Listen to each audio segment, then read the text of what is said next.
Hello, welcome to another edition of the full 80 minutes on Show Me the Money Rugby League TV. Thank you once again for everybody who subscribed. We're into four figures now, past the 1,000 mark, and those competition winners, your signed England shirt and the training gear will be with you shortly. Craig is going to kindly sort that out with Shane. There's no Joe this week. He's been out partying around Leeds. In more ways than one, with his friends from America. He'll be back next week and he can tell us a little bit about how his American friends have enjoyed the academy game they've been to, and of course the Super League game they went to on Sunday, which I do believe was Hull Kingston Rovers against Huddersfield. So stepping in is Jimmy Mack. So you've got me, Mick the Game Collar Gledel, Craig Show Me the Money, Jimmy, we need a nickname for you, Jimmy Mack, Jimmy what? The return of the Mac. There we go, Jimmy the return of the Mac. So yeah, look, we've had a really exciting weekend across the whole spectrum of rugby league. We don't normally give League One a bit of a microscope, but we'll start with League One this week because there was some seismic news on Saturday, and wow, you just look at this result on Saturday. West Wales Raiders 4, Cornwall 24. They finally got that first win. Jimmy, you've got a lot of players down there. What's the mood been like? Cornwall, it is win number one. They're off the foot of the table. Poor West Wales now have gone back to the bottom. Cornwall, the only way is up, as Yaz used to say in the 80s. Yeah, I think it was. I think we knew it was a big chance to get a win this weekend. The lads were confident, but had a couple of new players in that week to strengthen them. Adam Ruslin sadly didn't play. It looked like he was going to be playing, and he got called back at the 11th hour by Hull KR. So I'm sure he was gutted to miss out on it, but they still had enough to do a convincing job on him. To be fair, fantastic. So yeah, and they had a good night. I think they ended up out in Truro, so we're all celebrating. But I think they'll be looking to get that first win at home. I think that's when, and obviously their fans. I'm not sure how many of them can travel away, but yeah, when they get that first win at home with a good 1,000 people there, that'll be the party, the real party. But Harry Harrington's going to join us in 2 weeks on the show. Yeah. So he'll be here to give us some more insight into his experience. He's been there since day one, and obviously scored another couple of tries at the weekend for him in that win.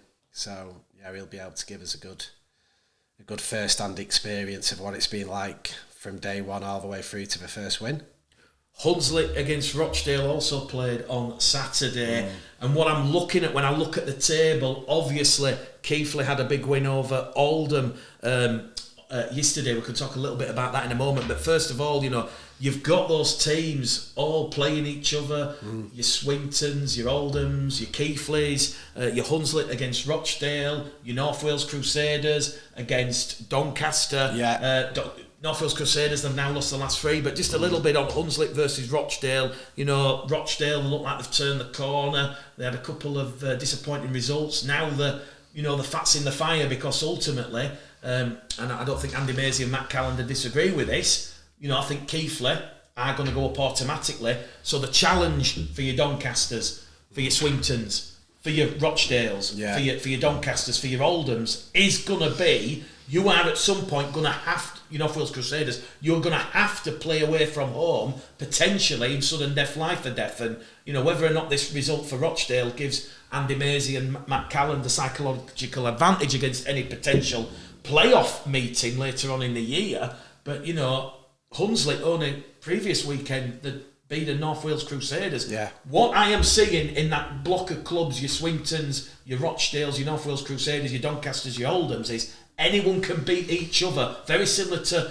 your Bradfords, your Yorks, your Halifax, your Batleys and Barras in the Championship. It's going to be an exciting end to the season, Jimmy. Yeah, totally agree. I think, Crusaders have definitely struggled the last few weeks after a brilliant start.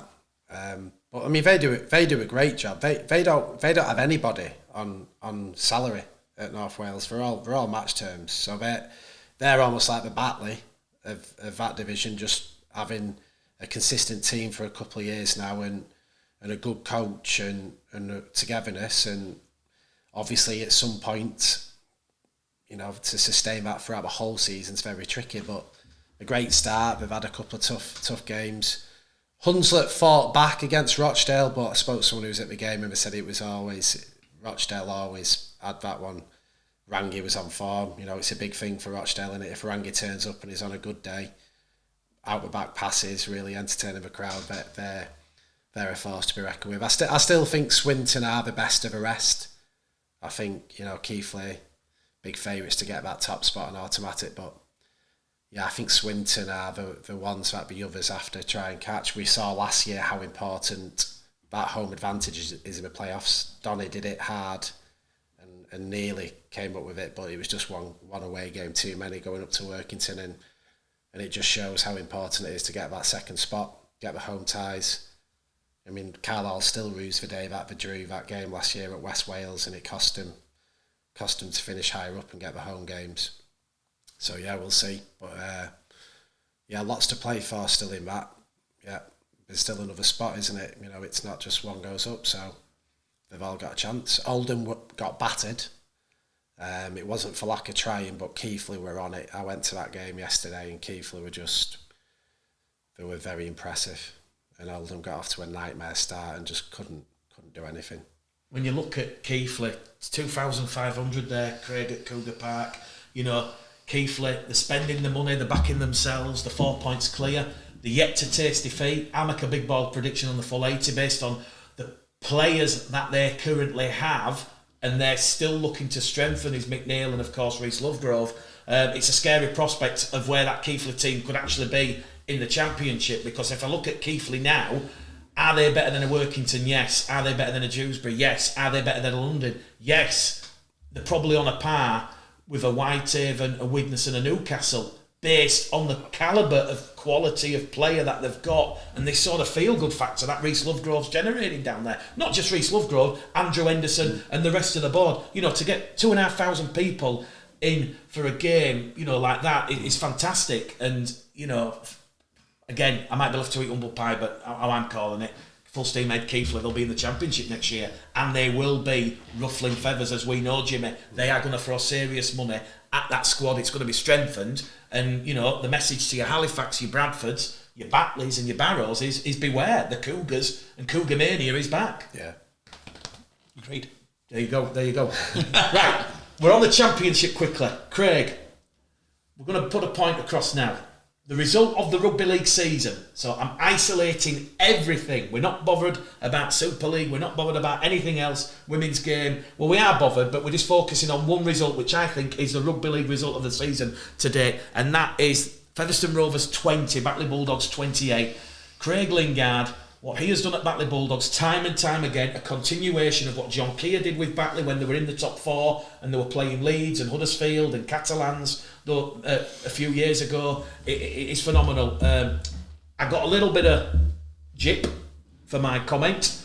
I said it was 290k versus 1.1. I'm going to stand by that. The 290 is the playing group and the coaching group. That is everything. Jimmy, you know what Craig has told you, what they're on. It is 6 figures, and the first figure does start with a 2. So, you know, I've spoken to a couple of people, and, you know, I'm happy with that assessment, what I've said. People have said I won't be too far off, 10 grand either way. But 290 grand versus 1.1. Craig, you said that could not happen in this day and age, and Jimmy will back me up on this. But Featherstone, their first home defeat in 3 seasons, and all of a sudden now, Derek's got the cigar out, is opening them away, probably not getting too far ahead of himself, because he knows that it is ultimately going to come down to that £1 million game at the Lee Sports Village. But it's all going wrong at Featherstone, it's all going right at Lee, but the team of the week, in fact perhaps potentially the result of the year, you've got a team, Craig, on 290 cap, beating 1.1 away from home, 28 points to 20. Right, I'm gonna try and break down what you've said here. Don't be looking at the table, Craig. We're focusing on Featherstone 20, Batley 28. Here we go, lads. What do you say? Out of the way. 290k all in, including coaching staff. I feel like you're cramping my style, but I'm going to tell you. Great result. Exactly right. And probably coming. So I thought Featherstone looked jaded. I thought the Featherstone game from the cup final has probably probably playing Lee back to back like that within about 3 weeks, not been best for them. You know, Lee of Featherstone look a bit tired. But I'll just read you 30 points, Lee. Featherstone, I wouldn't say they fell off a cliff. That's 27 points, Featherstone in second place. Then you've got York and Batley, 26, 23. Down to Halifax, 20, and Barrett, 19. Down to your club, I know you're not thingy, 18. Sheffield, 14. Widnes, 12. Newcastle, 12. Whitehaven, 8. London, 5. Great result for London, by the way. I thought you'd have mentioned that. Nearly. No, they Did come back, right? Yeah, I saw that live. Yeah. Dewsbury, Workington, 4 and 2.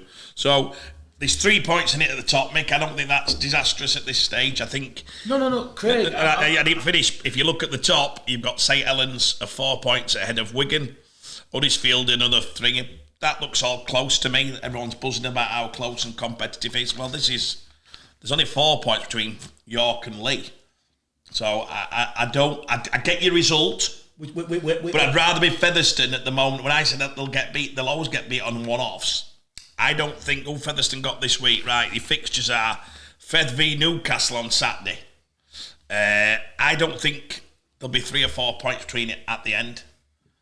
And I think it'll be the same positions you've got here, which is what we've said. Lee first, Featherstone second. I think York have got, because of the Mourinho factor, it'll get them third. Batley fourth. Halifax fifth. So the only surprise you've got there, in my humble opinion, it'd be Barra, who've had a fantastic season. They look like they're getting really tired in some hard games. So do you think any of these, Bradford, Sheffield or Widnes, I mean, they've got 19 points. So Bradford are only 1 point behind, but they've played one more game.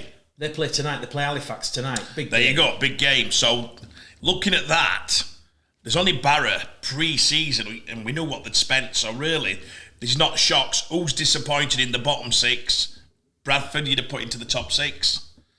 I thought Widnes started well. People were talking Widnes up 12 points. It's not good enough. It's not good enough. I think one of our lads has gone there actually this week. Lewis Roberts. He's a really good player. He's gone on a season-long loan from Lee. Good luck, Widnes fans, because you've got a great kid and a great talent. But looking at that, Mick, there's not much where I'd say I'm shocked at all. To be honest with you, that looks the most. In fact, if I'll be honest, it all looks pretty predictable apart from Warrington and Leeds stick out like a sore thumb in Super League. They're the two you'd go, wow. Toulouse are down. There's no doubt we can call that. Sorry, Toulouse fans. Cedric, I'm sorry, but they're not making a 6-point gap up. They've got Hull KR this week. That's a massive game because Hull KR are on a big slump. So that game becomes a 6-pointer. But if Hull KR beat Toulouse, but I say if I look through there, Mick, Saints at top, Wigan a second, Huddersfield a third, Catalans a fourth. I mean, Hull FC again. Everyone's slaughtered Hull FC. They've got beat again. They're still fifth in league. It's beyond. I think that's. I mean, that's beyond belief. The thing here is in the Super League, there's because of Leeds and Warrington's, underperformance, if you like. There's been a lot of points scattered around, which has allowed Hull FC and even Cass now to get in there when none of their fans would probably say they're having a great year. The points have been spread out in the Championship, mixed pointers obviously. We've been having a lot of dialogue saying Lee and Fev, different world, and Batley have shown this week you catch them on a bad day. No matter That's what, everybody. No matter what, and we go on a lot about the money that's spent. Batley are the team there who are massively overperforming. You won't put Batley. You're not going to get Batley in top 2, are you? No. But, you're going to get them in top 2. But I think Craig Lingard will be honest enough to say they'll they'll be in the top 2. I think them 3 is what we'd have called. Well, I think we did. Lee, Featherstone, York. I had Halifax and York. Yeah. And then you've got Keighley, Swinton, North Wales. I think a lot of people talked them up because of the money they're going to spend. Yeah. I think Oldham look like they've underachieved, I think, from what I heard in pre-season. But there's not much. We've become quite a predictable league in a way, haven't we? Yeah. Until the weekend. Unless you go underachieving. The point I was trying to say, Craig, is ultimately, whichever, if you want to believe Batley are on 220 or 290, they are spending 200,000 plus. Fact. They're not at the 3,000 barrier. Featherstone are doing 1.1. What I'm trying to say, Craig, is I know your point about the 2 games against Lee. Yeah. Obviously, the 1895 Cup final, that Monday night thriller where it was really attritional. But in terms of where Featherstone currently are, the fact that like I said on this show a couple of weeks back, and I'll always wear me out on my sleeve. I won't sugarcoat anything. I speak to enough Featherstone players who have been dropped, who have been told that they can go out on loan. And what I picked up, and I said this weeks ago, you might remember me saying it, Jimmy. Yeah, you said it. You need to have a harmonious dressing room. The minute you lose that harmony between the players, it all falls apart because you put yourself first before the team. And that is what I'm picking up from the Featherstone players. Brian McDermott has got a huge challenge here to try and save that dressing room. I'll say it now. Brian Mack can call me out, but when I speak to enough Featherstone Rovers players, and I'm not just speaking to the ones that are disgruntled, Craig, the players that have been told, like your Craig Hall, go out on loan, your Brandon Pickersgills, go out on loan. I'm talking about some of the players who have been playing. They're not happy with the dressing room. They're not happy with how Brian McDermott has handled things. It's all right bringing in players left, right and centre, but if you're going to lose that harmony, that harmonious dressing room... Why are you saying harmony like that? Because it is, Craig. It's a key component. You know, you I don't get you. The Featherstone have played 16. They've won 13. This is not just me. This is not just... Let me finish. And they've lost 2. They've got to final at 18 the Cup. Right. You're Mark Campbell. You're Mark Campbell. I'm chuffed to death. No, what? Well, losing at home to Batley. No, you're overall pick. No, we're not short term in it. We're talking about how good Batley's win was. Craig. We're saying Batley's a great win. We said it at the start of the show. It's a fantastic thing. I don't know what the big thing is. Like Mick said, the downfall of Featherstone. You didn't hear that, obviously. Featherstone's fans... It's not a bloody downfall. No, Every Featherstone fan would take that, surely. Yeah, but the point is that Featherstone fans are now panicking because before this result, there was still a chance... Fev could get Lee at the Big Bash. There was still a slim chance that's now gone, get Craig. the home advantage. That's now gone. So why is it gone? What do you mean? It's gone. Because they know that Lee are not going to drop points. Lee are not going to drop points. And if they can afford to they could probably drop a point. They can drop... Why did Wigan go this year and first time Toulouse nearly beat Wigan? They were leading them to them. What it Saints? Last week you were saying Lee could not lose. I don't you think said Lee would beat half a Super. In any horse race, you can lose. Come on, don't be you can. Sorry for swearing. You can. Don't be so stupid. We're being realistic You can about beat... it. I'm saying to you what I said last week. Out of 10 games, they'll win 9.5. There'll be odd times when that. I'm not shocked that Batley have got a result against Featherstone. That didn't shock me at all. Wow. I think Batley... What's Batley's for? Well, let me tell you... Let me finish. Batley have played 15. They've won 11. They've lost 3. So Batley... They're not a bad side, are they? No, they drew with him last time. We know. But let me tell you, I spoke to a couple of Championship coaches who call me on a Sunday and say, how did the Bradford game go? And I'm always open and honest, and we could talk a little bit about that game and some of the other games in a moment. They were shocked. Everybody I spoke to last night, Craig, on the phone, was shocked that Batley had gone to Featherstone and inflicted their first home defeat in 3 years. Wow. That's the size. That's the seismic barometer of the achievement. And again, I am not putting the boot into Featherstone because a couple of defeats and lacklustre performances and a bit of ill feeling in the camp doesn't mean you're having a bad year. What I'm picking up though, Craig, is you need to have that harmony in the dressing room, and I think Brian McDermott has tried to make too many wholesale changes and he has destabilised that harmony in the dressing room, and it's very fragile at the minute, very fragile. And it'll be interesting to see what happens on Saturday because Newcastle, now they've got the Alex Fosters, you've got the Oliver Roberts. That should be one game. That should be one game. But are we saying? Are we really saying Brian Mack is fragile at the moment after losing 2 games? We're not having this conversation, are we? I am not saying Brian McDermott is. I am saying the dressing room is.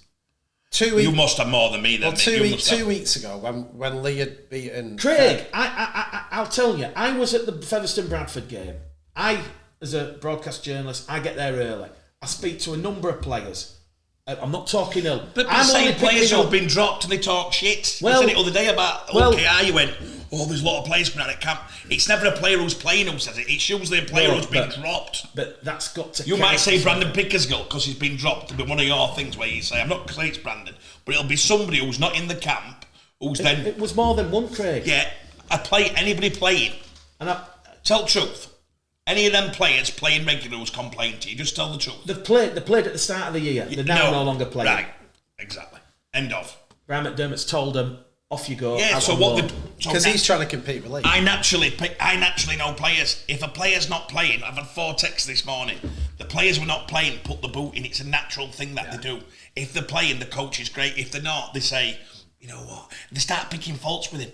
It's ridiculous. Yeah. It's ridiculous. It is, Mick. That bit is, I can't have that bit because players should know that. I agree. If you get your number 6, and he says to you, Mick, I'm not happy at Bradford. I'm number 6 with Bradford. I've played every week. This coach, I'd take some notice of that. If he were playing every week and he's telling you the coach years ago, I'm not going to mention the coach's name, years ago at Leeds, I think a lot of the players who were playing regular went in and said something like, look, some of this coaching's not what it should be. And there was big debate inside internally, they had a big thing. That's different. But if a player's been dropped, it's horrendous, isn't it? You know what they're saying about Man United, Popka can get more people sacked than if you're just not there. Do you know the least moaners we get? Do you know the most moaners we get? Probably if you looked at generically on your rugby league players, it's usually about 6% of players who get moved from club to club are the same players who put the boot into most people. There will be, you could write them down on a list. I could write down my Monday Texas, and it's usually 90% the same players. And if they're not playing, they just go bang, bang. Great result off Batley, make 100% right. Yeah. But I don't think Brian Mack will be having kids. And in 2 weeks, let me finish this. 2 weeks ago, after that Lee and Fev game, everyone was going, Lee, yeah. Game over, no contest. They can't be beaten, yeah? We also said that Fev can't be beaten by anyone except for Lee. That's what Batley have done, that's impressive. I still stand by a couple of weeks ago saying Fev have basically said it's all about that one game. It's all about the grand final. Will they be gutted? Yes. Have their performances slumped a bit, knowing now that the title race is pretty much over. It's all about the grand final. Will Fev time their assault correctly? What goes on over the next few weeks, not as important as long as, like Leeds did, all those times in the Super League playoffs. They've just got to time it right, and Mack has got to time it right, that they're primed for that final. Because in a one-off game, like I said Fev can win 3 out of 10. Everyone else said they can't win any other, can win 1. They can still do it on it. They can still do it on a day, and that's all that counts now. Correct. Fair play to Batley for look, doing that. I was not saying Brian McDermott's fragile. I'm just saying there's been a lot of changes in that playing squad, as quite rightly Mark Campbell, Brian McDermott, Martin Vickers, they've all looked and analysed and gone, well, hang on a second, Lee are a different breed, they're a different class. We need to compete. Yeah. And it goes without saying, you establish players at the start of the season who've been there in pre-season. Certainly in the case of players that have left in off-season, just gone from a championship club to go to Featherstone, and now they're told we're surplus to requirements. You know, we're going to be a fringe squad player used when needed. You said Mick, right? So let's say Brandon, we think's a cracking young talent. I think Brandon's class, by the way. So one of the best support players in the game. Right, so that... And I include players in Super League. Yeah, but let's his say ability to just materialise in that moment, to take that pass, to take that offload, one of the best. But let's take it, for instance, Brandon. And he's been signed there, told he's part of the squad, and he's going to be a big part playing fullback. Then they bring in the French fullback. Mark Corrala. Because Mark Campbell's entered this arms race with Derek, which is a bit of a whatever reasons, he's gone and got him. If you asked 20 people, rugby league connoisseurs, about that decision, by the way, if you tell a bloke like Brandon he's there for season and he signs for that reason, I don't like it when they do that. That's my personal choice. I don't like it. I think you've got to... Brandon hadn't lost... Let me finish. Brandon hadn't lost a game. I suppose we'll play first. He's not lost a game. Probably not done that much wrong. But then they've got this offer of somebody who is regarded to be a better player than Brandon. Would we say that? Yeah. If you ask the random fan, they'd say... 100%. Mark So all of a sudden they've gone, right, we've got this, but a better version. He's played more games. He's played this. Sorry, Brandon. Do I think that's right? No. But it's life. It's life. And then I tell you now, if they got the chance of a fullback to replace the French guy, what's he called? Mark Corrala, they'll do it. I'm no doubt. So you'll have Brandon who'll be unhappy how he's been treated. You'll have Mark who'll be dead. And all of a sudden this net coming in. What you're saying is totally right. Does that cause a lot of internal strain? Of course it does. And the chasing the golden egg, which is what Derek's... I've never seen Derek as happy. He sends me texts. He's sat with that, like you said, the Cubans out. The Moe. He's looking at everybody going... The caviar. He said, thank you to Marwan. Thank you for the day at the race. We'll be back there at the end of the year. He's signing off the cheque. Derek's already left. We saw this happening about 6 weeks ago. We thought that were changing. But I promise you now, I do know Brian Mack. He don't panic. Yeah. He's been in situations in his life, Mick, within the Marines and what he did. Yeah. That's a lot more panicking. They've been dropped off at middle at so-and-so, you know what I mean? And he's got to make his way back. He's told me, I don't think being at Featherstone and trying to squeeze. Yeah. And he got Leeds he took more hammer than the year Leeds were 5th, remember? Yeah. Leeds consistently finished in top 4. With Mac, they actually did come out of it. He's took more strife at Leeds than probably any coach, and probably handled that mentally as well. He then went to Toronto and started this amazing journey, Brian Mack's amazing journey of travelling the world. He likes to travel. He gets the gig at Toronto and they find out the owners got no money. They haven't got the money to surface what bills were coming out, and the owners said, listen, I can't afford to keep putting 10 million in here. All of a sudden, Mac's told, bang, he then didn't get a job. I don't know if people realise this about Mac. He was unemployable for about 15 months. Yeah, he went to Oldham. Oldham, that's it. Out, yeah. A great one, Jimmy. No, he's had to go Oldham to get back in the eye. Nobody wanted to touch him. It's like, oh yeah, Brian this, Brian that. We've heard he's a bit. I don't think he'd be stressed at all. Honestly, I think Mac will be sat there, and it might suit him, mightn't it? Just underdogs. 100%. Time that assault for the end of the year. Don't think he's anywhere near. I think they'll be watching Derek, thinking, right, we know where we are. The motivation. Can the players keep strong? That's your test. Can the players keep the belief? Yeah. The belief that what Mac's going to deliver on the day will come good. Listen, Mick, the way our leagues are done, I cannot think of anything in my life worse than that Wakefield-Bradford game I saw all them years ago when Danny Addy... 2015. Danny Addy missed that kick and they dropped Ryan Shaw were a 90% kicker and Danny got the kick, and I'm watching it thinking, the faces of them people when you come off, knowing you've got to look at your wife and your kid and say, probably part-time next week, probably part-time next year. Yeah. These decisions... I tell you what Featherstone have got wrong, and I look at camera and say it, so let's hope it's honest. Because they don't know the situation for next year, even the players they want to secure, they're not having the conversations with. I don't like that. I think that does definitely cause unrest. I think what you can do is say, look, regardless of said this to John Keir, hopefully he'll quote me. I said, John, regardless of where you are next year, you can make them deals. And John were like, I said, well, just put Super League clause. Yeah. Fordy does it now. So they put Championship, Super League, 2 separate deals. At least that player goes back to his family and his partner. He can say, listen, we're all right either way. I've got 35 grand if it's there. And if I get there, I've got 80,000. So them all there. I think if Fev start doing that, it'll take a lot of stress away. Because you've probably got 8 players in that Fev side. If you look at the team sheet yesterday, I reckon he's got 8, maybe stroke 9, who could play both leagues. I'm not saying they could start regular. There's probably 8 or 9 players who they can go, they're great squad players. Well, make them squad players. Make them squad players and offer them 2 deals. And that'll take the sting away. Because if you get the core of the squad signed up for the next 2 years, I look at... we touched on it last week after you'd gone. It's what Keighley are doing now. We're offering a championship deal. 100%. I think Swinton are going to do it. Well, because Doncaster and Workington, by not doing that last year, they're losing out on the players. Yeah. Donny are picking it up now, but Workington have no chance. No chance. Based on the fact. Yeah. And it wasn't for lack of trying, it's harder over there. But yeah, you're right, and Lee have started. We've just signed a Pape. They're starting to really gather it, but I think Fev won't mind being underdogs. Well, they've offered one of mine, offered one at Show Miss 3 year at Lee, and you're like, well, at least one.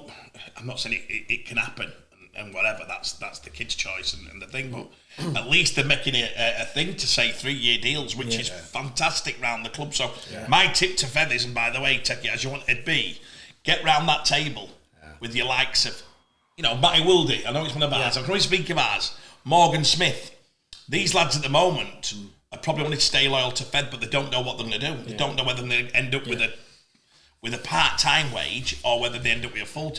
If you're waiting for that last game to decide that, forget about it. Well, I don't think the clubs are actually waiting for the £1 million game, because as we know, Craig, the date for the restructure remodelling is now going to be in July, early July. So we know that the clubs are going to be told early July that they're thinking of the RFL. I don't think it's that, Mick. I think it's... No, but if you're told, like I say, if they do go with 2 10s, like we've already discussed to death on the show, if you go with 210s, 212s, and there'll be a Super League A, Super League B, which everybody in the sport is presuming is going to be the case based on what the RFL have shown the clubs, then you do not need to spend what you are wanting to spend next year.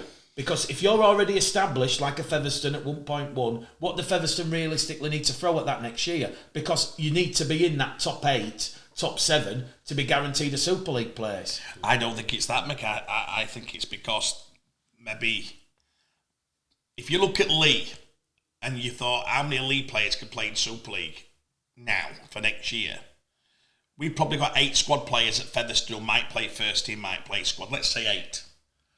I should think Lee have probably got 15 who could actually play squad as a squad number 22 and a squad number 3. 100%. So I think Featherstone, if they go up, they might think, well, I don't understand this thing, and they might think these are not good enough. I'm going to replace every one of them. That's the scary bit for Featherstone, is that if they're thinking that, well, actually, how many of these? And they're thinking, if we got to Super League, would we keep any of these? If their answer is no, that's the reason they're holding it back and not giving them 2 separate deals. They're holding it back because they're thinking these won't survive in Super League. That's my opinion. I don't think it'll be the other one. It'll be that one. It is a fair comment. It is a fair comment. They don't really want to offer him the Super League. You know it. But as we spoke, Jimmy, before Craig joined us, there's a lot of Championship players in the Championship this year that are out of contract. We won't name any, but there's Championship players who will be available. And like you say, the Widnes fan, Neil, asked the question. He said, can Jimmy clarify what he meant by, Widnes spending a hell of a lot more than what they're currently spending? We've spoken privately, Jimmy, without throwing numbers around. We think it could be at least, and this would be probably high end, as much as double as what Widnes are spending this year. So John Keir's going to go in. He's going to be backed by the board to turn it around so Widnes can hunt one of those Super League places in 2024. Yeah, I think it's shaping up like some clubs are in the Championship, and you can put Keighley in that as well, are accepting that it's going to be a need to get a top 8 spot. Yes. And to really give yourself a good chance, you're probably going to have to spend close to the $500,000 mark, unless you can do a Batley or a York, where you've got enough players already in there and you want to stay together and you can do that. Other clubs are taking the other approach of, we're not doing anything till we know, because we are not going to do what Halifax did this year and spend 600-ish. Correct. But really, unless they get a lot of luck and it really forms it's a very slim chance that we're going to mix it with Lee and even Fev. So you've got a couple of clubs who are going, we're going to set our stall out now. We're going to have a budget of around the $500,000 mark, and on the back of that, we've got no excuses not to make a serious challenge at getting in that top 8. And other clubs who are a bit more hesitant and want to know the full ins and outs of how this is going to shape up, because it might be top 8 next year, but the year after, if you start talking about franchises again, why spend £1 million over 3 years if it's not going to do you any good? I fell asleep then. Jesus Christ, I just looked at... Sorry, Glastonbury fought. Sam was staring at me and have I just closed my eyes? There you go, Craig. Go to sleep. 4 days at Glasgow. But so it's going to be a bit of a split pot between the big spenders and those who are going to try and do it tentatively. It's like the famous Did I go one to where, sleep? My eyes closed. it's like the paper, but until you went. is it like the famous one where Jordan and Craig are going, Mick, are you there? Could be that one. Yeah, I'm here. But that's two. But I won't take it personally. But Jimmy, Alex, Keighley, Widnes are going to be spending a hell of a so lot more to than answer now. Neil's question, I believe that Widnes will be spending upwards of $500,000, but it goes, we had a brief chat about it. Spending the money doesn't guarantee anything. As soon as people start hearing they're spending money, then they think I'm going to get more money. So if everyone's inflated a little bit, or certain clubs have to pay a little bit more, you can spend $500,000. You might only get 400 grand's worth of players. So it's about Widnes and JK will be very smart with how he spends that money. He won't be offering 50 grand to try and get a player to come from Hull and travel all that way if he's only worth 30. He'll be spending that money wisely. So hopefully Same with Keighley. They get their money's worth. Well, we've talked about Featherstone against Batley, Newcastle Thunder, obviously, Alex Foster back. They had Sam Halsall from Wigan on loan. Paul Workington Town, Craig. I've said it for a number of weeks now. I think they're dead and buried. They couldn't have played him at a worse time. I know you've tried your best, Jimmy, and I know Joe's tried his best to get some players to Workington. I just can't see Workington surviving. Workington, Chris Foreman, please prove me wrong. Let me eat humble pie. I think Workington. I think sadly it's been a season where, like you say, they left it too late with the transfer dealings last year. And like you say, it's very difficult to get people up there. But Newcastle Thunder, quite amazing, really. Paul Raymond O'Carroll, he's gone. Dennis has removed Damon the week before. There's no Workington to come in. I'm not saying Dennis has been very shrewd. I don't think Dennis. We know Dennis watches the show. No, we know Dennis watches. That was a joke. Damon resigned him. Yeah. But if listen, look. I know you watch the show, Dennis, and I know occasionally we call and you ask me my opinion on Championship players. Look. Do you think if Dennis was going to take over... I just woke up then.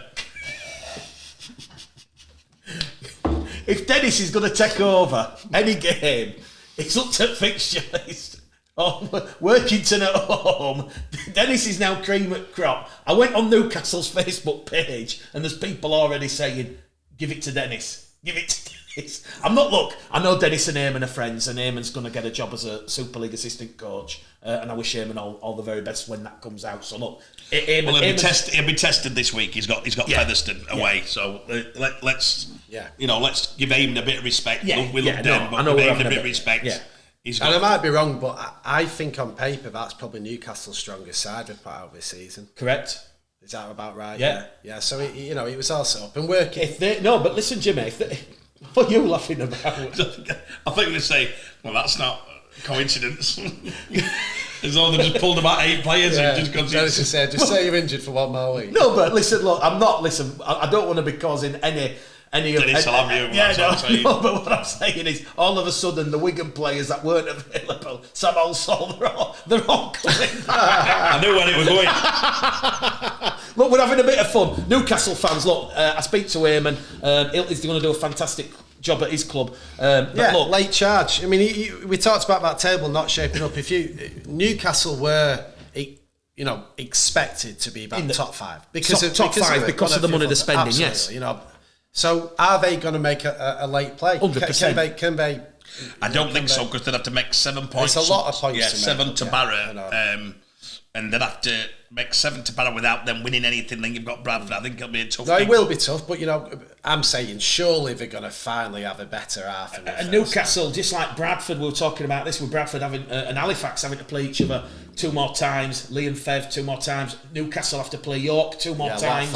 So there is a lot of 4-pointers coming up. There's a rumour yesterday that I got a text at the weekend, and me and Maria were at Glastonbury, and the text come through, it was Jordan from Newcastle. What is Jordan the CEO or the? I don't. Football manager. Yeah, he's a football manager. So Jordan texted and said, "Hi Craig, I'm at Glastonbury, and I said if I see you, I didn't realise there were 300,000 people there, so you're not going to just see him randomly at a bar, even though I did try and get to most of the bars." Yeah. He just before the Diana Ross one was about 4 o'clock yesterday. Everyone were like getting ready for it's called the pyramid stage. There's going to be 200,000 ready to whatever. Jordan's texted me and said, "Why, I man, we've just that were a crap accent, by the way. We've just scored." So Jordan's in the middle of watching Diana Ross. He's actually got his live results for Newcastle winning front. So I can just imagine his mates thinking. Now, what he didn't realise is, as he does that, I've tutted and said to Mary, "Oh, Jordan, you can't leave it alone." She looked to me like she could kill me, and I'm watching the OKR live match. On my separate screen, and she's caught me as I've said it, and I've gone, "Ugh." She's gone, "You're sick. I cannot believe you're watching OKR. They were getting hammered by me." So I've had to slip that in the pocket, Mick, and make out I was still, ain't no man high enough. But anyway, but anybody who's been to Glastonbury, it's the first time I'd done it, an amazing experience, Mick. I've never done it like that. It was the most unique thing, I think, one of the top 3s I've ever done. Wow. And it's just what they don't realise about Glastonbury, going off the piece a bit, is it's not the music, it's the people, my opinion. So you've got 5,000 maybe stalls, and every stall's unique to somebody. They can be selling dresses, they can be selling ribbons, they can be selling doner kebabs, they can be selling Caribbean food, they can be selling Indian. Everything is catered for, Mick, in this massive 100-acre estate. And there's the people, and everybody's dressed. I've never seen, I can't even tell you what I saw. I've never seen it done in my life. It's anything. You've got, I'm not kidding, you've got a 75-year-old bloke in passion in a wheelchair dressed in pink lycra with a joint. Do you imagine what I'm saying there? You're like, have I just seen what I've seen? And then you've got everybody who's just so diverse. Very hedonistic, isn't it? Oh my, like, it was just incredible. But I always thought it were about, make sure you get to that stage. Make sure that is if you really like your music. I suppose Jimmy likes a certain group, and you'd be quite passionate about making sure you're there. For me, I just love to take it all in. It took me the first day. I spent 16. So this is the thing. We did 41 miles in 3 days. Imagine that. So I realised on last day, I'm thinking, my legs have gone. I need to go home. Honestly, I'm like, and I thought I'd not drank that much on last day because 41 miles. So these festivals, some of them are going from stage to stage. They're probably doing 60 miles, Mick, walking in 3 days on top of. Hey, don't forget you had chauffeurs. Most people have to walk an hour to get back to the tent. Incredible. Well, we saw that. No, we saw it on the way out. You know, we were lucky that we stayed at Winding Lake, is where you go back and you got your own DJ on your own private bar. I was sat in the shower. You know, you can go and relax. I didn't, you know, we saw it on the last day, Mick. These people are carrying 9 packages with 4 tents stacked up on the backs with 3 kids. So kids, you won't believe how many kids. So I'm saying, how do they get to the car park? Well, it takes them 3 hours. And they're carrying it after 3 days festival, 60 miles walking. Incredible. It's absolutely unique. It's going to be, they say it's now the biggest festival in the world, is it? Oh, forever, yeah, it has been. Right, well, there you go. It's the biggest. So that's, if anybody gets a chance to go for what, you've got to tick your box, man. Have you ever been? Never been. Wow, I can't believe that. It's 20, 30 to 1 chance of getting a ticket. Oh, wow, was that like? It's the hottest ticket. Yeah. The waiting list is phenomenal, and obviously coming out of COVID, the people that were supposed to go in 2020, they went this year, and then those that were going in 21, they're going next year, so you've no chance of getting a ticket. Do you know what, Mick? Fixie, I want a pair of tickets. The weird thing is that I didn't realise this, the stands, so you've got like people on stilts, 200 foot in air, you've got flamingo dance on back of things, but then you're literally going from stall to stall. I didn't think there was that much art. So there's people doing plays, there's people, Jordan had gone to see a political speaker. I thought we were kidding. So now I'm going to see, is it Durham, Andy Durham or something? I'm terrible with it. Anyway, he's... Andy Durham. He's gone to watch... Andy Burnham. Andy Burnham, the He's gone to see him on Manchester, That's it. He's gone to see him on a stage, and there's hundreds of, and he's giving it some, and they're drunk, and you have a debate with him. It is everything going off. So, you know, please, if you're not if it's not purely about the music... I don't think Glastonbury needs a plug. Yeah. Everyone knows No. Listen...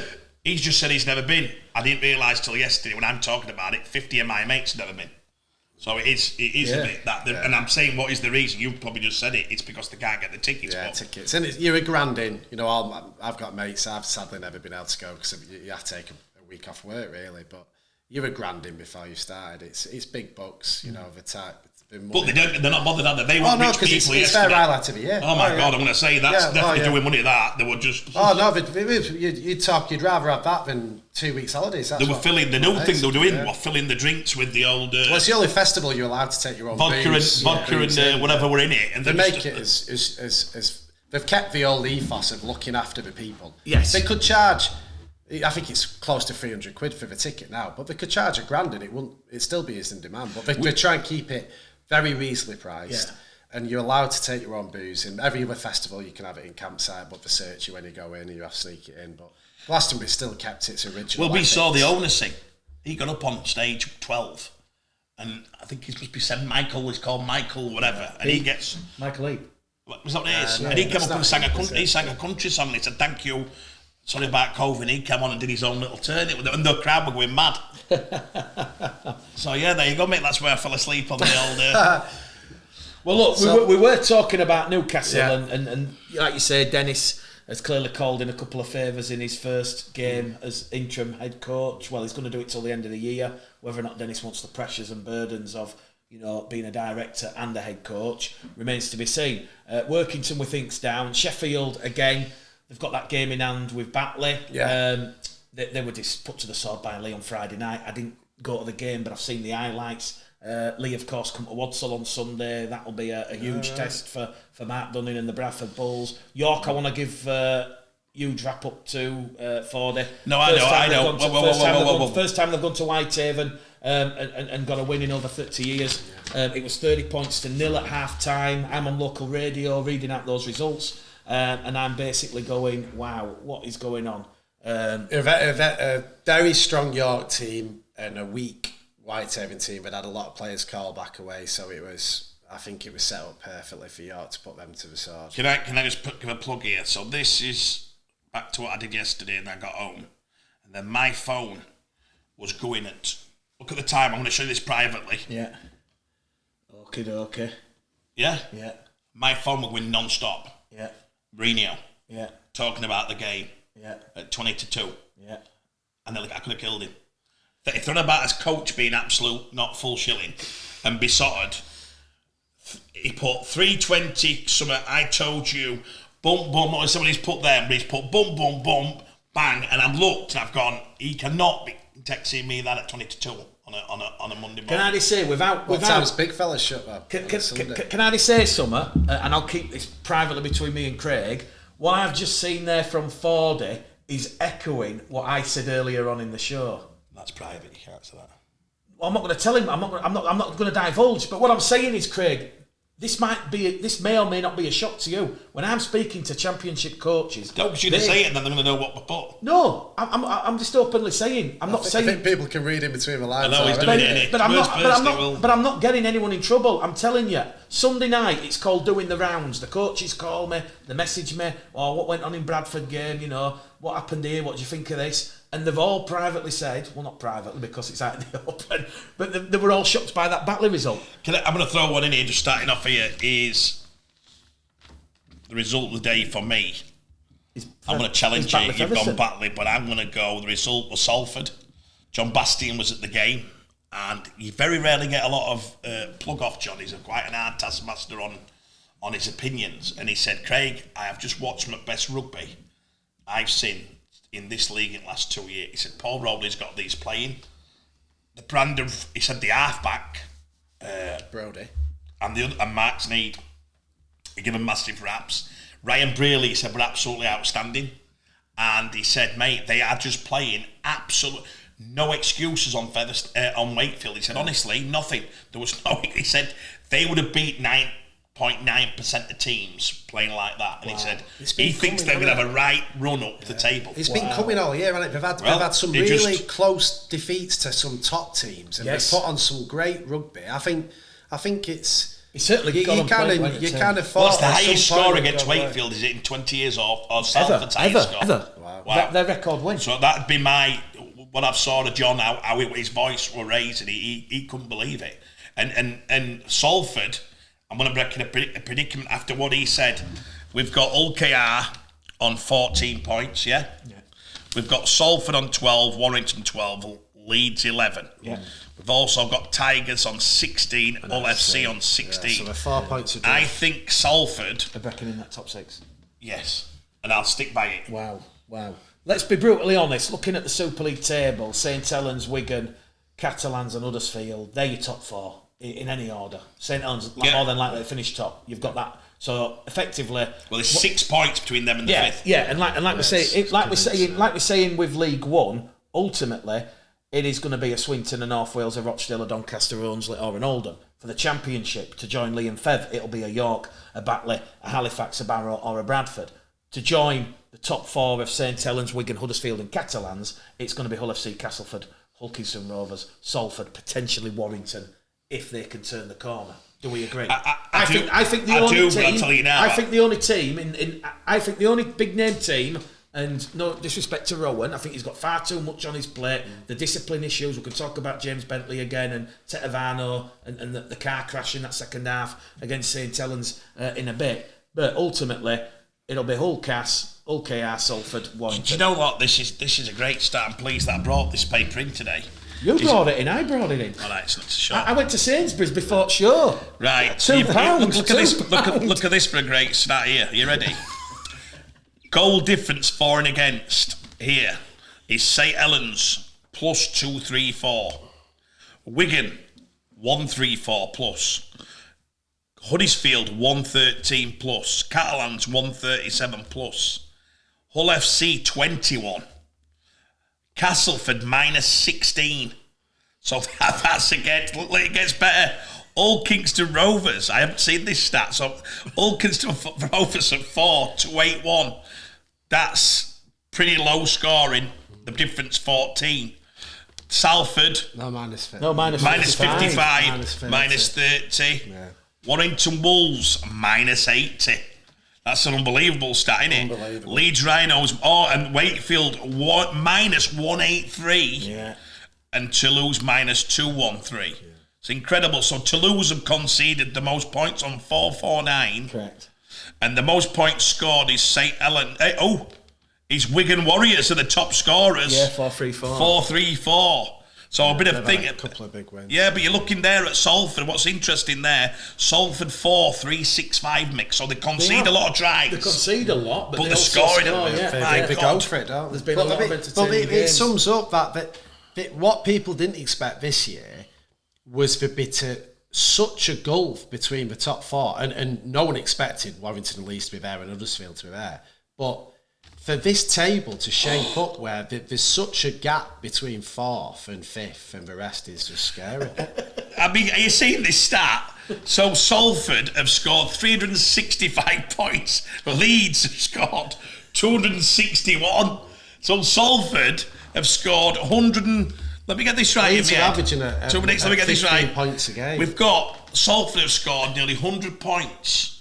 Average that into how many games? 16. Yeah, but they're scoring 20 odd a game. That's incredible. So Leeds Rhinos' attack is absolutely appalling this year based on pure stats of where they are.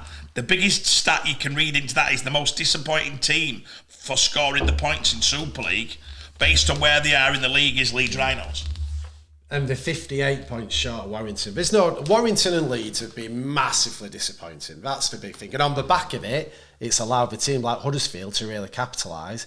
And Cass and Hull, both not really doing it. It's shaped up really bizarrely, with the exception of Saints, Wigan and Catalans, who I don't think there was many didn't expect them. But then again, so many thought Warrington were nailed on, to be right up there. I do think on Wigan, and it's something that hasn't been said enough, there's nothing taken away from what Matty Pete's done. But last year, Lammy, he didn't have Field and he didn't have French. And that's a huge change. I'm not saying Matty Pete's not doing a great job off the field, but to go a season without them two, you put them two in a team, you had all that speed, totally different team. They have been the difference for Wigan more than anything. But he's allowed them to play. But no, they couldn't play last year. They were both injured. I think that was massive. That is a massive Wigan without them two. This is your opinion. I'm saying there's a different vibe to Wigan. There is a different vibe and as more well. Open game and brand. But if they had Field and Bevan, they could have played an open game last year, and they wouldn't have been losing games and not scoring points. Wigan couldn't score points last year because they didn't have What's the your threats. point though? I don't get what you're saying. The point is simple. Wigan Lammy's done a better job than what he got criticised for. I think Lammy did get it a bit tough because he didn't have French and Field. If he had French and Field, they are a totally different team. Their attacking threat is so much better because they've got speed. Without them, Bevan injured all year. Bevan was injured all year, so was Field. They were both injured, yeah. So that's a huge. I'm not taking anything away from Matty P. The environment sounds great, but when you're not scoring points like Leeds this year because they didn't have those two, their biggest two attacking threats by a mile. They've got them this year, and Wigan. He had Bevan the year before, did he? The year before, Bevan played a full year. Yeah, that's when and they got to the grand final. Yes, last year they're not playing anything like they're playing now. No, because they've got Bevan, French, and Jai Field, who are the top two. I've no doubt individuals, top 2 or 5 players I in the can only league. go on what I see. And I think your point is that you're saying Lammy. Did he get slaughtered? He got slaughtered, yeah. Right. Yeah. So and I'm not Lammy's saying got there slaughtered, wasn't. and now you're saying he shouldn't have got slaughtered because he didn't have them two players. I do think he was harshly judged because without those two players, it was always going to be hard. Wigan were very one-dimensional because they didn't have any speed. And those two players bring so much speed and threat. Again, I don't want to take anything away from Matty P. I'm not saying it's been easy, but those two were in the arguably the top 5 most dangerous players in the league, and he's got them both playing and both singing, and on the back, it's helped him create. I think his biggest thing what Mike's done is the form of Bateman. I think that tells you everything. Yeah, but again, you can keep Bateman in there. You take those 2 players out. Wigan aren't second at league without. We all saw Jack Fields try. They're not in top 5. Toulouse. Please tell me you've seen Jack Fields try against Toulouse. It's single-handedly skips around, goes to the left, to the right, skips around them all, and we're not just talking 10 metres out from the opposition line. We've seen what he can do with ball in hand. He can just fly. I think it was early on in the season against Leeds, when it 3 or 4 length of the field tries. He just absolutely cut Leeds to ribbon. Yeah. I think that's what Jimmy's trying to say, Craig. Is they're a different team. Adrian Lamb had that attacking flair, that extra pizzazz, he wouldn't be as harshly as judged as he was by the Wigan fans. And it's nice to see him doing a good job at Lee as well. But yeah, I'm just saying, Wigan I didn't. Wigan are a totally different team now because they have got that extra side that they've not had for years. They had Bevan French for a year, and he helped because he was the standout player in the league because he gave him that threat on the back of the toughness. Now they've got 2 of the most dangerous players in the league to provide that speed and excitement alongside the typical Wigan toughness. We had, I don't know if you know this, we got, I hope you don't mind me saying, I got Mark Dunning an invitation to go see Matty at Wigan. Yes, he told me, Mark's been to Wigan. His feedback was just unbelievable. Mark Dunning's feedback? Yeah, he rang me straight on the way home and he said, look, thank you. I said, you don't have to thank me, you thank Matty and Wigan. They'd have done that without me, that was me. And he said, mate, I said, tell me what you saw, what you've learned. And he said, everything on the culture and what they're doing is so special. I said, go on, explain, let's get into it. And he said, even doing, he said, I'm not saying he don't do this at Bradford, so I'm not slagging lads up, but he said, even when they get the food out, everything's put back, everything's put back into the bin, the foods are cleared, the way the manners come and everything. He said, the tidiness of the place, he said the culture is absolutely unbelievable, and it's player driven. So he said afterwards he thought he was going to see this coaching thing of Matty and Brazy again, and he said they were stood back and the 4 leaders to the team sat in the middle and said, right, what do we want out of this game? And they led the group for 40 minutes and talked, and he said that would not happen. Not many clubs like he's been involved in are player driven to get that culture, and he said that's what he wants to take back to Bradford. He wants to go back and say, wow, how this culture is so all about the club, all about the ethics of the club, the history of the club, to be a Wigan player. And he said then, for the team talk on the last day before the game, to be by the players. It's the most fascinating thing he's ever seen, and I loved it. I thought, wow. And I said, how do you think you'd feel if you'd said to, a club, if you look at, without picking names out, I don't think there's many clubs that I'm looking at there where you could actually believe that 3 or 4 of their players could do the team talk for half an hour. I don't think that'd happen at other clubs. I don't see them leaders. I know Saints do it. Because I get it off all the lads. It's very, very player driven. Well, you'd pick the top teams, wouldn't you? It would be. Makes you think, doesn't it? Makes you think there's something in there, doesn't it? Certain experience. I look at Keighley and everyone knows I'm a big fan, and Paul Harkins, one of my things, Neil, I cannot speak highly enough. So, whatever, Danny. But I think probably looking at them, they're looking a bit rudderless for that type of characters. Yeah, to say, they say Kenny Dowell's unbelievable, which is true, but... it's like Leeds, and Leeds have struggled after losing their leaders. When Saints have arrived in the crest of the wave. If I said 4 at Warrington, name 4. Saints have got Roby. You couldn't ask for anyone better, and Lomax, brilliant. And then even Chuck Big Allen and Worms and Knowles.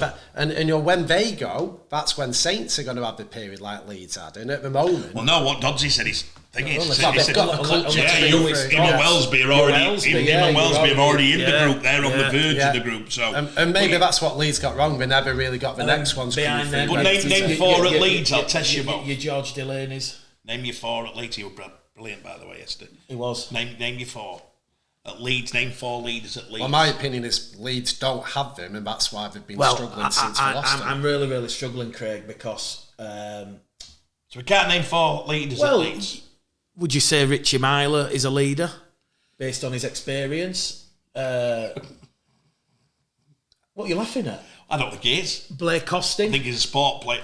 I don't know, unless... I don't see it. I don't see it. I think that's the problem. I don't see it. I see I think that's the main problem. I see a bit of a leader in James Bentley, but he's far too young. And whilst they had a leader, and it was Luke Gale, and it didn't work because that didn't work with the coach's style. Yeah. So he was Leeds' last chance of having someone who could get the team like that. Yes. And the players they've signed don't have that. And not all players. I thought Adelaide and Cameron, I wanted them to. I actually spoke to Rich. I thought that's where they should start the culture. Well, I think Cammy's got it in him, but I just think it's probably too much too soon. And in a team that are doing badly, young, they need to bring them through. They need that experience. Yeah, but they need to do it at the right time, like Saints will do with Dodsey and Wellesby, when Saints are still in that winning environment to bring him in. Leeds left it.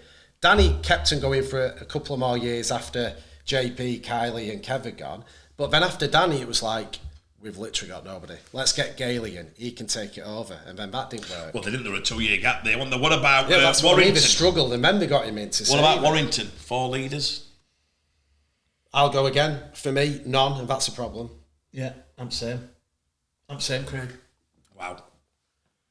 It goes to show how important it is. And I talk about in the Championship and the recruitment the part-time environment. To recruit leaders. To recruit people who work well together. You know, we know from playing sport at a lower level, if you're in a football team where you're mates and you get on, you're going to beat a team who've got 3 players who've been on trial at X club. It doesn't matter. And it's the same at the top level. It's so important. A lot of them are still young lads. The young lads, and they need that.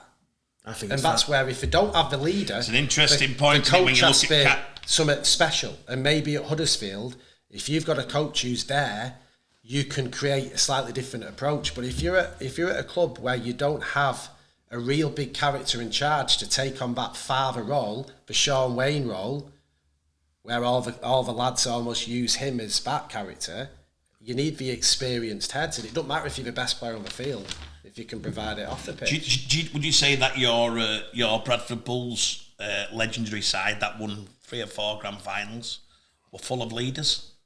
Undoubtedly, Craig, because half of them are now respected coaches. Good point. Paul Anderson, been there, done that, coached at Huddersfield, got the league leaders shield. Jimmy Lowes, Brian McDermott, Paul Deacon, Rugby Union. Brian McDermott, probably the most famous one with everything he won at Leeds.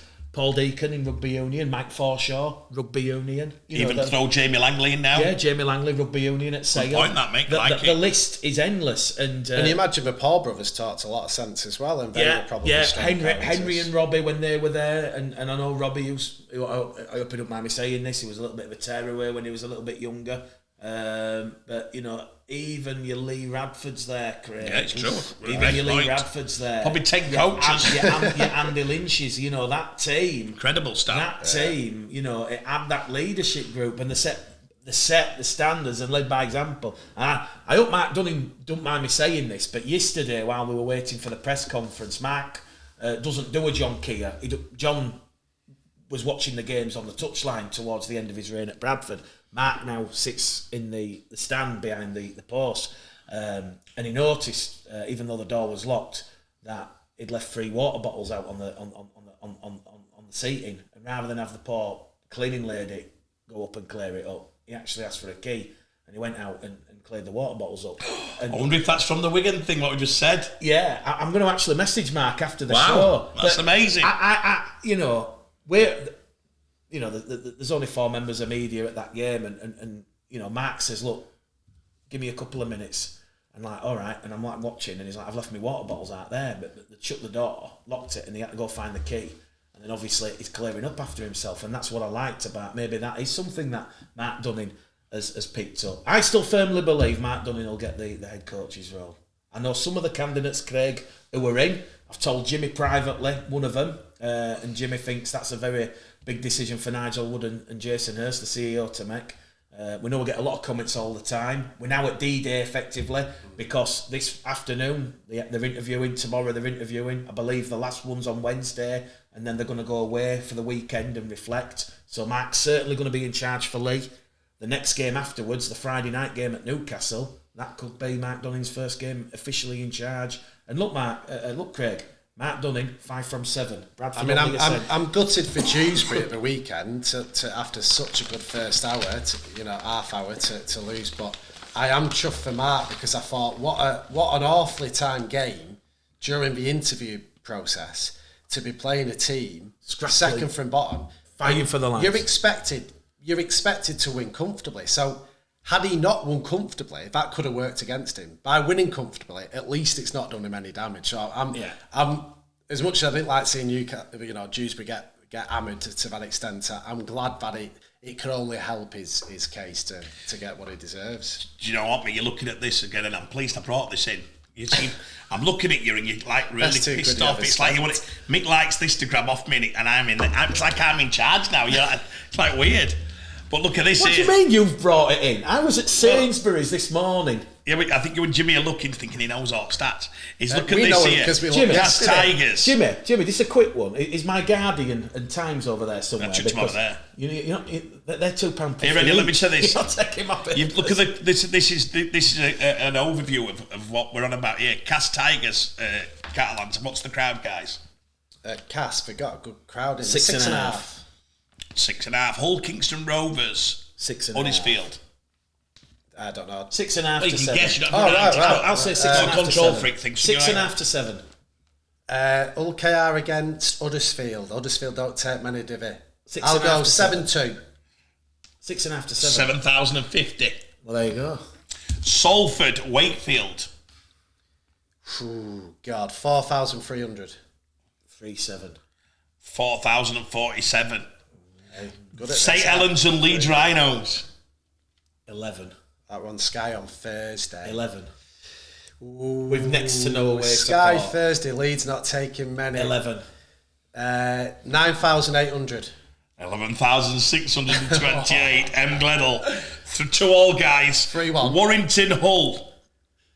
Oh God. 9. I tell you what, if it could 9-1. if it could choose in retrospect 4, 9-1. but that was Friday night Sky game. Yeah. I'm saying 9,100. I'll go. To be fair, 8,200. 9-1. 8,500. Oh. And your last 4-1. one is Wigan Toulouse. That was That was 10-5. That was Friday night as well, was it? Friday night. 10-5. Played on Friday. Oh no, lower. 10-5. That could be 7-8. I'm saying 10,500. And this is telling Oh you. no, sorry. Wigan are flying. I'll go higher. I'll go 9-3. 9-3. 10-5. Wigan, this tells you where Wigan are as a club, because I questioned this when Adrian were the coach and I saw the fans were down to 7,000. 14,493. Jay Field, Bevan French, bums on seats. Against nobody bringing in away fans. Yeah. Great effort, Wigan fans. Big on you, big rap. That's amazing, massive, amazing to get 15,000. I wonder if that's the highest crowd against Toulouse. It will be. At home this year. It will be. Massive for Wigan. Categorically, yes. They're absolutely rocking the joint. But and your highest crowd in the Championship was... Mick, why are they saying attendance is not available at Bradford and that? I can't believe it. Are we at this level now? No. There was... It's like your days at Donny. There was 3,773 at Odsal yesterday. No. Why are they saying it's got Bradford attendance is not available, Featherstone attendance not available, Workington 652? Because sometimes the reporter might mishear it when it's announced over the tannoy. No, but 4 of the clubs have put not available for crowd. I can't explain that. I got told the crowd and it was 3,773. So it's not the olden days where they're just trying to, declare a few less to get the old cash turnstiles. No, because there's no cash turnstiles anymore. Ah, got you. There you go, Michael. Can we finish on one thing? What do you mean are we finishing? Well, we've done our hour and odd and I've nearly fallen asleep. Glastonbury's had a massive effect on me. I'd like to discuss something which is going forward to help everything. And I want to do a full show on this, maybe in between our Monday show do we think, based on the crowd you just heard, based on the way Rugby League is, based on IMG and what's coming, should we scrap the salary cap? We've talked about this, Mick, since we started, and Jimmy, more I sit on my own, I keep thinking, what are we restricting by having the cap? Do you think the same teams have won Super League for 20 years? They're probably going to win it for the next 20 years. What is the cap doing, guys? Well, we'll show you what cap's doing. Warrington Wolves, 12 points, 16 points behind Saints, so it's not doing much. So No, the same teams have won it. yeah, but it's not necessarily down to the cap. Look at the money that Leeds and Wellington have spent. So what I'm saying? So my point is, the argument for the cap is to keep it competitive. Yeah. Where this shows, don't matter how much you spend, it's how well you spend it. But what effect is that having on the TV deal by not bringing the star players to our comp? No, I'm saying release the cap because it doesn't make it any more competitive by having it. That's what I'm saying. I agree. Yeah, that's just another reason. Do we know any reason why now? I keep thinking right now, is it down to somebody like Ralph who just walks up and it's his 10 year now, we've got another 3 year before he gives us another $500,000 pay rise? No, it's how do you sit there now and make a call as a man and say, do you know what, to IMG, right? IMG, and I come in and I say, tell me why you're not letting the cap go to whatever. Well, I want you to tell me why. Let's be realistic. If you were, we know the rugby union cap's at 5-6 million. It's absurd. Obviously, there's got to be more players. There's 2 extra players on the field, and obviously, I know rugby union, they go with squads of 50, 60. Perhaps that's not the best example. But if you're realistically, Craig, and you're looking at that current Super League table and the teams that are in the Super League, how many of those realistically can spend above the salary cap? St Helens can. We know Wigan can. Huddersfield certainly can. Catalans, you'd put a question mark over because... That's they can. Well, Hull FC, again, a question mark. Castleford, no. Hulkingston Rovers, no. Salford, no. I disagree with Hulkingston Rovers. No. Well, how would you know that? I totally disagree with you there. I think OKR could spend more than the cap on a couple of marquees if they wanted it. The funds are available at that club to do that. Right. There you go. So you've just said that. So again, There's enough that can. I don't get it. Do you know what? What is it just like a simple conversation that we don't have? I think for me, the biggest Has spending above the cap at Lee and Featherstone helped that league this year? Because they've spent $1 million apiece. Helped it league in what way? As in people watching it more like, wow, boom, Blake Ferguson, boom, this. Has that give it a bit of panache? It has, but at the same time it hasn't. The clubs below it hate it because it's not. Because look at the blowout score on Friday night. You've got Sheffield blown to the cleaners by 58 points to 4. You know, I think the main argument for the salary cap is to keep it competitive. Correct. What this shows is that salary cap isn't keeping it competitive. Of course, it's a factor, but if most clubs can spend more, then let them spend more. In the Championship, I think it needs to be more careful because, or we just go, well, let's just get the clubs who've got the most money in the top level so we can make it even more. Correct. Because what's NRL salary cap going to next year? 9. And what are we on? 1.8. How do you retain the best players? Well, if you the gap's don't, getting bigger and bigger? And that's why so that's another reason why we need to let them go. We did a talk earlier on about the players. They were asking about Lewis Sandil, Young Price decided to go, and I said my feelings on it. But I'm just looking. I'm looking now at the fans and the crowd and what the game. I'd love IMG, Mick, just to walk into the first meeting, sit down and say, right, guys, give me more than 5 reasons why we can't spend more than the cap now. What is holding you all back? Yeah. The days of Gary going in and saying, homegrown players, we've got none. He had to do that to keep Danny Maguire. Yeah. He had to do that to keep things. I ultimately know that, and I ultimately know that's why it was brought in. But for now, let's say, right, here's one for you. I'll give you one. St Helens, Mike Rush, yeah? Big friend of the show, big friend of us, yeah? Said he'd come on any time. Mike Rush has won the last 3 grand finals. Okay? Yeah. I'm IMG, and I said to Mike, this system suits you because you get a lot of unders because you create your own players. You manage to bring in 2 or 3 good players, and you've got players who want to re-sign for Saints. James Roby, they've re-signed. They've got a lot more money. They did the Leeds model and it's worked. So if he's Mike Rush, he turns around and says, no chance, so he's changing this. But then I'm Warrington Wolves. Wolves, yeah? We know they've got the money, Simon Moran. And the other guy, God, I met him, a great guy, who sold the car business, Stuart. Yeah. So Stuart and thing is, so Carl Fitzpatrick says, yeah, I'd like to spend 4 million next year. I'd like to bring in 4 world-class players. I'd like to bring in 4 of the highest paid players in the NRL, $500,000 apiece. We've got the funds to do it. We're not a bankrupt club. We'll put the funds in a separate account. What's your problem? I reckon IMG will go. Ain't a problem. Correct, I agree. The only problem is going to be when what your man Eddie Earns said. He said all the powers with the clubs. Correct. He didn't like it because he said they're making the calls for what benefits them. Yes. So everybody's in it. Mike Rush might go, no, I'm not having that because that means that we've done ours right and then we get beat. Because they're bringing the... Do you get me? And I think that's and get the people to put their opinions in. But the thing, although I've gone, let's do it, does that then stop the pathway for the young ones? And that's what we don't want. We don't want that Lewis Dodds and Wellesby don't come through. You can have 523. Yeah, I was going to say, if you release the cap, there should still be certain rules about number of overseas and number of homegrown. 100% to protect, because we don't want it that it means, look, you've done everything, you've been with the club forever. Like Man City, look at Man City. They've had 2 players in 10 years have come through their academy, and they spend hundreds of millions of pounds on their academy. But they still go and spend 50 million on a player when they've got someone who's not far off. We don't want to go to a mini version of that. And there's a couple from the Championship who could as well. So you're probably talking 10 times. That's interesting, isn't and it? all of a sudden, we've got 10 that can, 10 that can. What's on the blueprint? 2 lots of 10, yeah. Do you know what, though? It could be right, couldn't it? It could be at that IMG. Somebody scratched a joke then and said, why don't they just put all the big spenders in that? Do you know what, though? And I'm serious here, Mick.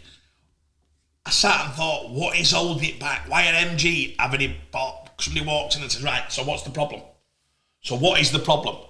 Why are you not doing it? Surely, business plan, you've got to have enough reasons not to do it. Yeah. And so in a business plan, you sit back and you go, too many risks. I'm not willing to do that. I can't see anything on here. Which, do you know what? Here's one for you, Mick. Toulouse is a wealthy club. Yes. So Toulouse have gone down this year because they don't create their own academy. Let me finish. We don't know if they have gone down. We suspect they will. Yeah. They've still got to play Wakefield at Magic. They win that game, it is back on. Right. 6 points in it though, right? Struggling.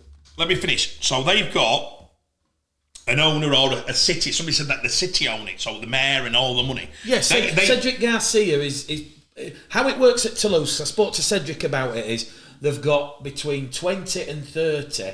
Not so much a lottery-based system, but similar to how David ran the Toronto model, they've got a certain amount of a cooperative all putting in X amount of money. Right. So there's not just one money man. Yeah. It's basically like you say, it's like a community, the city, because obviously Toulouse Olympique, the stadium, community, it's fantastic. 100%. So Toulouse lose Super League licence this year and they go into the Championship next year. But if somebody had said Toulouse at the start of this year from IMG, said, right, okay, we're going to take the cap to whatever you want. So Toulouse turned around and said, you know what? It's so important that we stay in Super League this year. A, for French Rugby League. B, for Toulouse as a identity in that. We're going to spend $3 million. Don't guarantee us anything, but we've got enough money here at this club to spend £3 million to keep us in Super League. Yeah. Is that beneficial for the game long term for that to happen? Yes. To build that there? It is. Totally. I keep looking. Well, you've answered it. What are we stopping? It used to be Gary Everington, and it's now St Helens. It's the people who want to protect what they've done, and they've worked very hard to create it, so you can see it. But like you say, how can a company come in going, well, you're slowly dying, something's got to change. The only way to change it, more superstars, higher level of rugby, better standard. Yeah, let's have a Carl Fitzpatrick flying out on Simon and Stewart's money first class to Australia. Let him have a look at some NRL stars. Here you go, bring them over. Because one thing. Just heard Paul Larkin, the CEO of the LKR said to you, he thinks at least 8 clubs could take more than the cap. Well, there you go. And there's 4 in and I'm sure Derek. Ready. Yeah, they're ready. And I'm sure Derek would agree. Derek, we know you watch the show. I'm sure Derek, if there were no salary cap and he were guaranteed the Super League in a licensed 10 division or whichever one he thought. Well, I'd like to do, Sam, on a show maybe later on this week. I think I'd like to invite a couple of CEOs on and get into that. Yeah, I think that's a debate that we need to help IMG and the Rugby League with. Love to be able to get a call to the Rugby League and get their opinion, but they won't do it publicly. But I'd love to be able to say, give us some inside knowledge. It would be great, wouldn't it, if we could get Mike Rush at one side and then somebody like Toulouse, whatever, or the other who say, well, we want it. You'd probably, we need some for and against. You'd probably, your best example, no disrespect, is you'd probably get a Michael Carter and a Carl Fitzpatrick on, or... That's no disrespect to Wakefield, but we know Wakefield, they've got the loan repayments on the stadium. They're not going to be in a position without a money man coming in. Just very quickly, going back to Toulouse, did they spend the cap before they lost Ford and Carolia? Last year in the Championship, they no, in the Super League. In the Super League, no, they weren't at the cap. So is that because they could? Because we're saying why didn't they? Is that because they couldn't get the players in because it was too late? Yeah, it was too late. Yeah, it's the same curse. Going up late. There was the issue with the COVID vaccines, which is why a couple of and obviously they lost two big players. But this year you're thinking, maybe 3 or 4 more players if there was allowed to invest in it. And do you know what? Why can't you? If you've got the money, why can't you invest in your own company? If you've got the money, why can't you invest in your own company? For fairness, it's like any, it's fairness. But what it's showing is, it isn't the biggest factor of how much you spend. It's how well you spend it. And if we get left so far behind the NRL, we are going to keep losing top talent. So if we want to be competitive, we need to stay closer to the NRL. Jimmy, I think it was deeper. I think it's even down to losing players to not want to play our game because it's just not enough in it. It's 30 grand and they're risking. I asked 4 players yesterday, mentioned Glastonbury. I said, never been. Why? Rugby times can't go. Yeah. So they're spending 15 years of their life, cannot do anything like that, and some of them are on less than 40 grand. Yeah.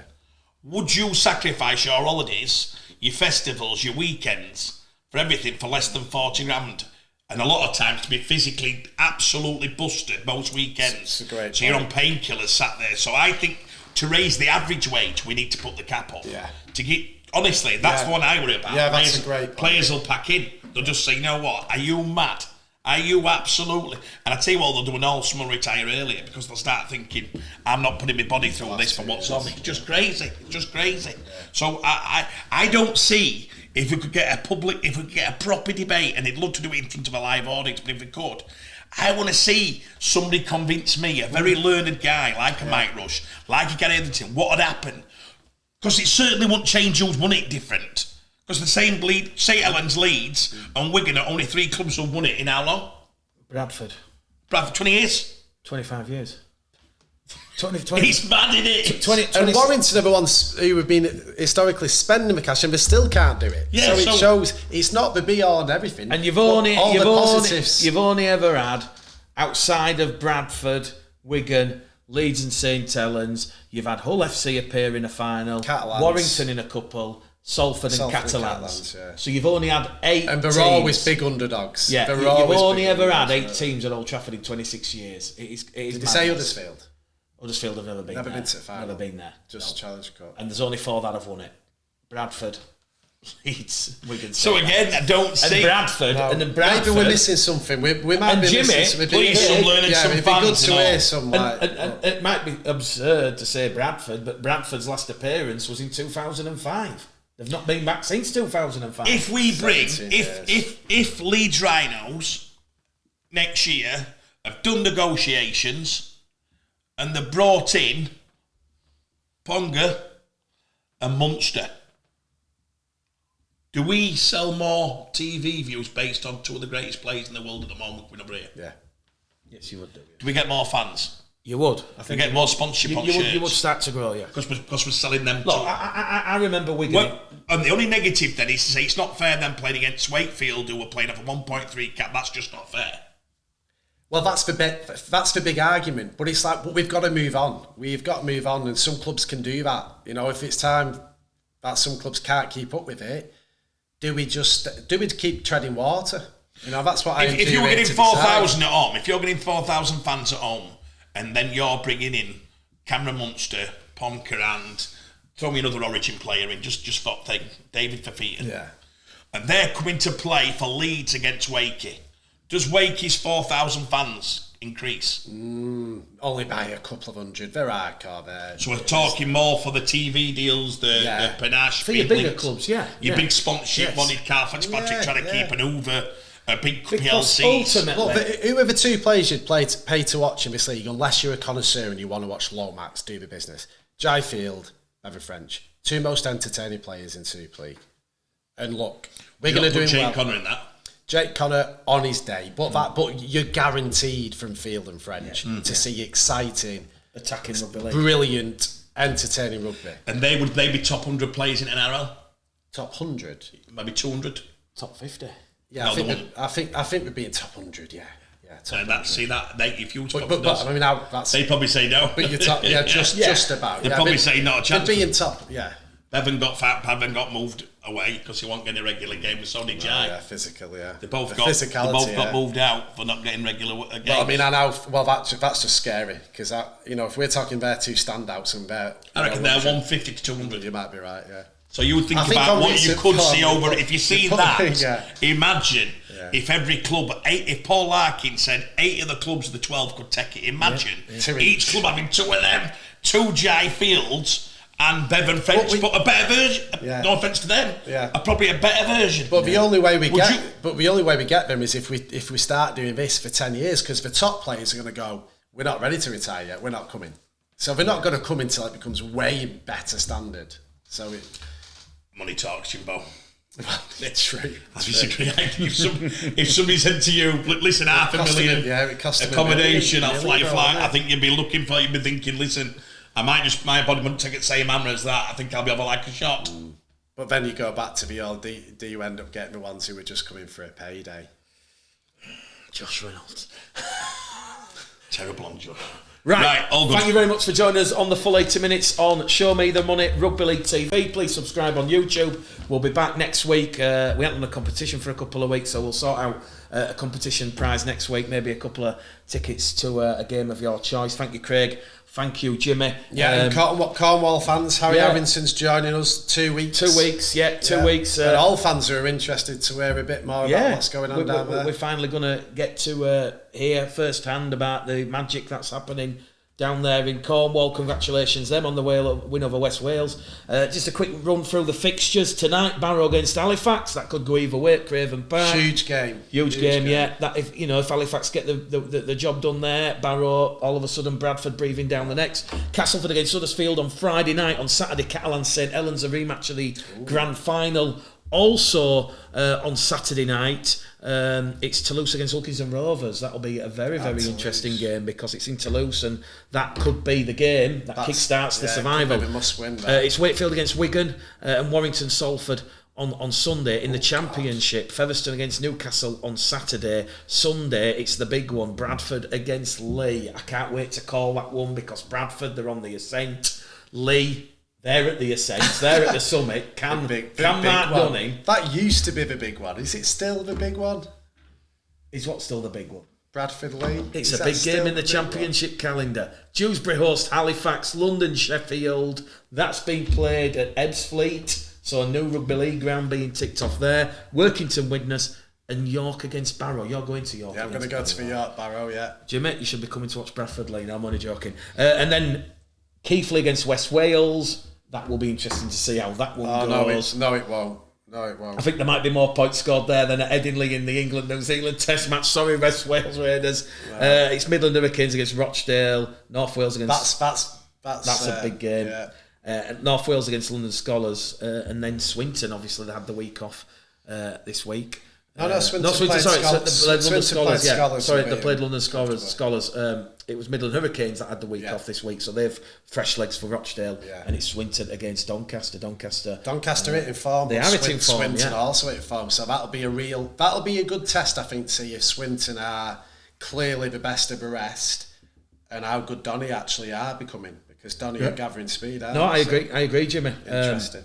Big 2 weeks for Barrow. Last thing of a championship. Barrow, they've not lost to anyone except the top 4 teams. Barrow, correct. But they've got Halifax and York in the next 2 weeks. Back to back. And if they lose both those games, it really opens the door to the Bulls. Well, I think if Bradford keep winning, they'll end up there anyway. But what we haven't had for about 4 weeks now is, in that sort of top 6, top 7, we've not had the clubs playing each other. We've had your Lees against your bottom teams, your Featherstones against your bottom teams, your Yorks against your bottom teams, your Bradford against your Widnes, your Whitehavens, your Newcastles. Now we're getting to the crunch run of summer fixtures where you're going to have Bradford, Halifax playing each other twice in succession.